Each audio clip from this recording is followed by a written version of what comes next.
নির্বাচনী প্রতীক হিসেবে শাপলা তফসিলভুক্ত না করার নীতিগত সিদ্ধান্ত নিয়েছে নির্বাচন কমিশন ইসি।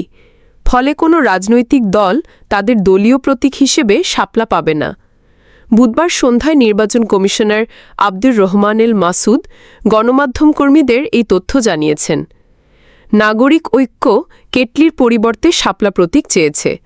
গণ অভ্যুত্থানে নেতৃত্বদানকারী তরুণদের রাজনৈতিক দল জাতীয় নাগরিক পার্টি এনসিপি প্রতীক হিসেবে শাপলা চেয়েছে। যেহেতু শাপলা বাংলাদেশের জাতীয় প্রতীক, তাই কমিশন এটিকে নির্বাচনী প্রতীক হিসেবে তফসিলভুক্ত করা হবে না মর্মে নীতিগত সিদ্ধান্ত নিয়েছে। আসন্ন জাতীয় সংসদ নির্বাচনকে সামনে রেখে নির্বাচন কমিশন নিবন্ধিত দল এবং স্বতন্ত্র প্রার্থীদের জন্য নির্বাচনী প্রতীকের সংখ্যা ৬৯টি থেকে কমপক্ষে ১১৫টিতে উন্নীত করার পরিকল্পনা করছে। সংবিধানে জাতীয় প্রতীক ও জাতীয় পতাকার সংজ্ঞা দেওয়া আছে। মর্যাদা রক্ষার জন্য আইন ও বিধি রয়েছে।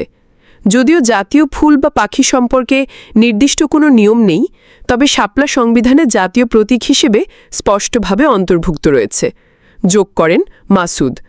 কমিশনার আরও বলেন, আমরা ইতোমধ্যে সিদ্ধান্ত নিয়েছি যে শাপলা প্রতীকের তফসিলের অন্তর্ভুক্ত হবে না, যেহেতু এটি একটি জাতীয় প্রতীক।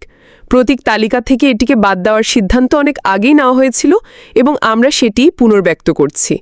প্রস্তাবিত নির্বাচনী প্রতীকের সম্প্রসারিত তালিকা শিগগির আইন মন্ত্রণালয়ে পাঠানো হবে।